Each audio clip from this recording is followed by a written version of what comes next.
नमस्कार विद्यार्थी मित्रांनो, या व्हिडिओमध्ये आपण येणाऱ्या पोलीस भरतीसाठी महत्त्वाचे जी.के. आणि करंट अफेअर्सचे प्रश्न कव्हर करणार आहोत. जास्त वेळ न घेता लगेचच प्रश्नांना सुरुवात करूया.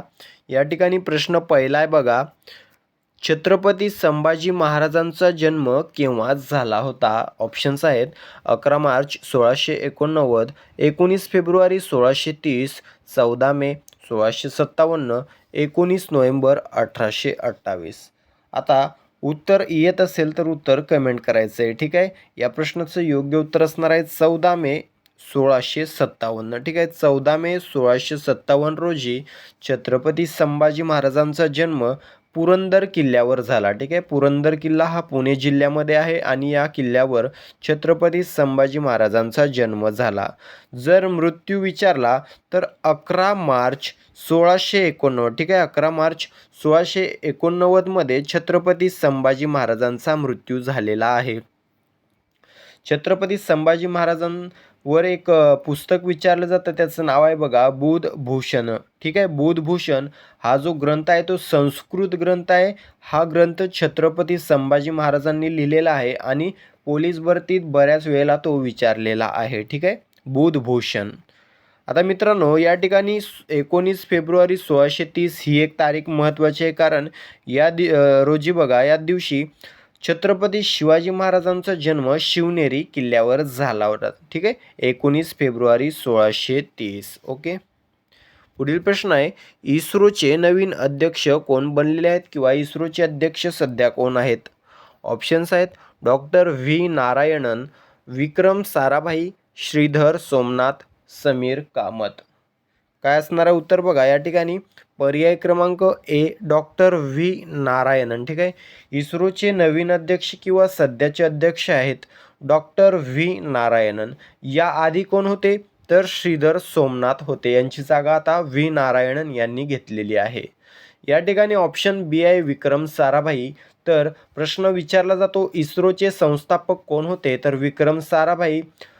इस्रोचे पहिले अध्यक्ष देखील विक्रम साराभाई हेच होते. ठीक आहे. इस्रोवर तुम्ही पाहिले असेल तर बघा, प्रत्येक वर्षी प्रश्न विचारलेले आहेत 1 ते 2. ठीक आहे. इस्रोचे संस्थापक व अध्यक्ष पहिले कोण आहेत विक्रम साराभाई. सध्या इस्रोचे अध्यक्ष कोण आहेत डॉक्टर व्ही नारायणन. ओके. इस्रोची स्थापना कधी झालेली आहे 15 ऑगस्ट 1969. ठीक आहे. 15 ऑगस्ट 1969 रोजी या ठिकाणी इस्रोची स्थापना झालेली आहे. मुख्यालय आहे कर्नाटक राज्यातील बंगळुरू या ठिकाणी. ठीक आहे. ब्रीद वाक्य आहे space technology in the service of human kind. ठीक आहे. त्यानंतर प्रश्न आहे, खालीलपैकी कोणाचा उल्लेख मुंबईचा सिंह असा केला जायचा? ऑप्शन्स आहेत बघा, न्यायमूर्ती रानडे, फिरोज शाह मेहता, गोपाळकृष्ण गोखले, दादाभाई नौरोजी. काय उत्तर असणार आहे तर पर्याय क्रमांक बी फिरोज शाह मेहता. ठीक आहे. फिरोज शाह मेहता यांचा उल्लेख मुंबईचा सिंह असा केला जायचा. यांचा जन्म 4 ऑगस्ट 1845 मध्ये मुंबई या ठिकाणी झालेला आहे. ठीक आहे. 1885 मध्ये. ठीक आहे. वर्ष लक्षात ठेवायचे आहेत. 1885 मध्ये बॉम्बे प्रेसिडेन्सीचे पहिले अध्यक्ष बनले होते फिरोज शाह मेहता. ठीक आहे. बॉम्बे प्रेसिडेन्सीचे पहिले अध्यक्ष फिरोज शाह मेहता 1885 मध्ये बनले होते. 1904 मध्ये. ठीक आहे. 1904 मध्ये त्यांना ब्रिटिशांनी नाईट कमांडर हा किताब दिला 1904 मध्ये. ठीक आहे. 1910 मध्ये जे.बी. पेटिट यांच्या सहाय्याने बॉम्बे क्रॉनिकल हे साप्ताहिक सुरू केलं फिरोज शाह मेहताने. ओके. 1910 मध्ये. आता या ठिकाणी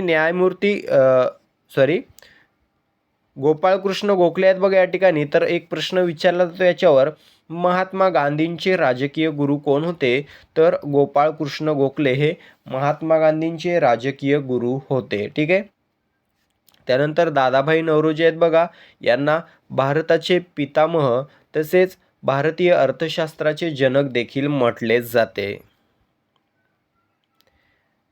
त्यानंतरचा प्रश्न आहे, रायगडचे जुने नाव खालीलपैकी काय होते? ऑप्शन्स आहेत चंपावती, राजगड, कुलाबा, मोमिनाबाद.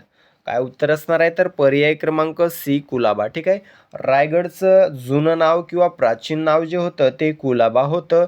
ठीक आहे. आता रायगड कधी करण्यात आलं हे देखील विचारलं जाऊ शकतं. तर बघा 1981 मध्ये. ठीक आहे.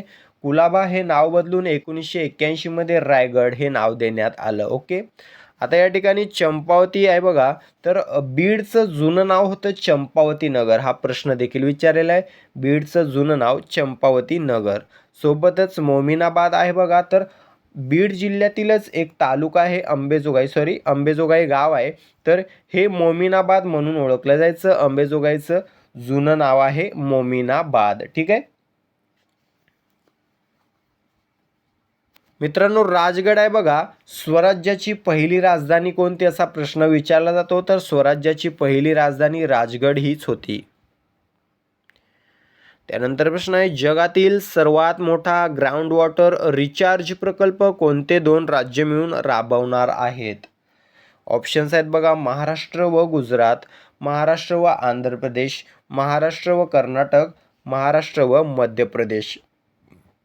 काय उत्तर असणार आहे? पर्याय क्रमांक डी, महाराष्ट्र व मध्य प्रदेश. ठीक आहे. जगातील सर्वात मोठा ग्राउंड वॉटर रिचार्ज प्रकल्प हे महाराष्ट्र व मध्य प्रदेश दोन राज्य मिळून राबवणार आहेत. त्यानंतर प्रश्न आहे, भारतातील कोणत्या राज्यातील नद्यांमध्ये सर्वात जास्त डॉल्फिन आढळून येतात? ऑप्शन आहेत बघा, उत्तर प्रदेश, बिहार, पश्चिम बंगाल, आसाम. काय उत्तर असणार आहे? तर पर्याय क्रमांक ए, उत्तर प्रदेश. ठीक आहे. भारतातील उत्तर प्रदेश या राज्यामध्ये सर्वात जास्त डॉल्फिन आढळून येतात नद्यांमध्ये. ठीक आहे.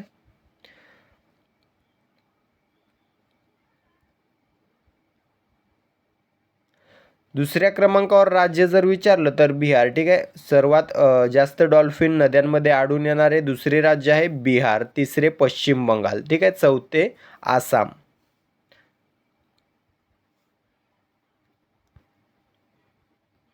त्यानंतर प्रश्न आहे, खालीलपैकी कोणता पर्याय लोहाचे धातूक नाही? ऑप्शन्स आहेत बघा, iron, pyrites, limonite, siderite, bauxite. काय उत्तर असणार आहे? तर बघा या ठिकाणी ऑप्शन डी, बॉक्साइट. ठीक आहे. बॉक्साइट हा लोहाचे धातूक नसून ॲल्युमिनियमचे धातूक आहे. त्यानंतर प्रश्न, कोणत्या कलमान्वये राष्ट्रपती आपला राजीनामा उपराष्ट्रपतींकडे सादर करतात? ऑप्शन्स आहेत, कलम 81, कलम 52, कलम 72, कलम 56. काय उत्तर असणार आहे? कलम 56. ठीक आहे. कलम 56 अन्वये राष्ट्रपती आपला राजीनामा उपराष्ट्रपतींकडे सादर करतात. त्यानंतर प्रश्न आहे, नुकतंच लॉन्च झालेले देशातील पहिले अँटी ड्रोन पेट्रोल वाहन कोणते आहे? ऑप्शन्स आहेत, Shakti ranger, Shivshakti ranger, Indrajal ranger, Indrashakti ranger. काय उत्तर असणार आहे? तर बघा या ठिकाणी ऑप्शन क्रमांक सी, इंद्रजाल रेंजर. ठीक आहे. नुकतंच लॉन्च झालेलं देशातील पहिलं अँटी ड्रोन पेट्रोल वाहन आहे इंद्रजाल रेंजर. त्यानंतर प्रश्न आहे, महाराष्ट्र राज्याच्या मुख्य सचिवपदी कोणाची नियुक्ती करण्यात आलेली आहे? ऑप्शन्स आहेत, राजेश अग्रवाल, अजय शेठ, राजेश कुमार मीना, रजनीश शेठ. काय उत्तर असणार आहे? पर्याय क्रमांक ए, राजेश अग्रवाल. ठीक आहे. राजेश अग्रवाल यांची महाराष्ट्र राज्याच्या मुख्य सचिवपदी नियुक्ती करण्यात आलेली आहे. त्यानंतर प्रश्न आहे, हॅमर शस्त्र प्रणालीच्या उत्पादनासाठी भारताने कोणत्या देशासोबत करार केला आहे? ऑप्शन्स आहेत, फ्रान्स, इस्रायल, ऑस्ट्रेलिया, अमेरिका. काय उत्तर असणार आहे? तर पर्याय क्रमांक ए, फ्रान्स. ठीक आहे. हॅमर शस्त्र प्रणालीच्या उत्पादनासाठी भारताने फ्रान्स या देशासोबत करार केलेला आहे. त्यानंतर प्रश्न आहे, पृथ्वीवरील सर्वात मोठे फूल कॉर्प्स फ्लॉवर कोणत्या शास्त्रज्ञांनी शोधले आहे? ऑप्शन्स आहेत, डॉक्टर चार्ल्स रस्टर्ड, डॉक्टर अल्टिमस Root, doctor Benjamin Crew, doctor Chris Thorogood. काय उत्तर असणार आहे? पर्याय क्रमांक डी, डॉक्टर ख्रिस थोरोगुड. ठीक आहे. जगातील सर्वात मोठे फूल कॉर्प्स फ्लॉवर हे डॉक्टर ख्रिस थोरोगुड या शास्त्रज्ञाने शोधले आहे. त्यानंतर प्रश्न आहे, नुकतंच जगातील सर्वात लांब ड्रायव्हरलेस मेट्रो नेटवर्क कोणतं ठरलेलं आहे? ऑप्शन्स आहेत Dubai metro, Riyadh metro, Bengaluru metro, London metro. काय उत्तर असणार आहे? तर पर्याय क्रमांक बी रियाद मेट्रो. ठीक आहे, रियाद मेट्रो हे जगातील सर्वात लांब ड्रायव्हरलेस मेट्रो नेटवर्क ठरलेलं आहे. त्यानंतर प्रश्न आहे, महिला प्रीमियर लीग 2025च्या लिलावातील सर्वात महागडी खेळाडू कोण ठरली? ऑप्शन्स आहेत सोफी डिवाइन, अमेलिया केर, मेग लॅनिंग, दीप्ती शर्मा. योग्य उत्तर असणार आहे पर्याय क्रमांक डी, दीप्ती शर्मा. ठीक आहे, महिला प्रीमियर लीग 2025च्या लिलावातील सर्वात महागडी खेळाडू ठरलेली आहे दीप्ती शर्मा.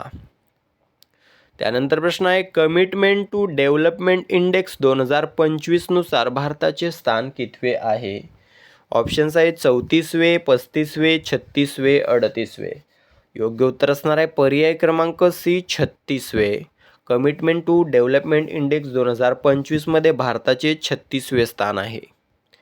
शेवटचा प्रश्न असणार आहे, वर्ष 2024मध्ये परदेशी पर्यटकांनी सर्वाधिक कोणत्या राज्याला भेट दिली आहे? ऑप्शन्स आहेत उत्तराखंड, महाराष्ट्र, उत्तर प्रदेश, पश्चिम बंगाल. काय उत्तर असणार आहे?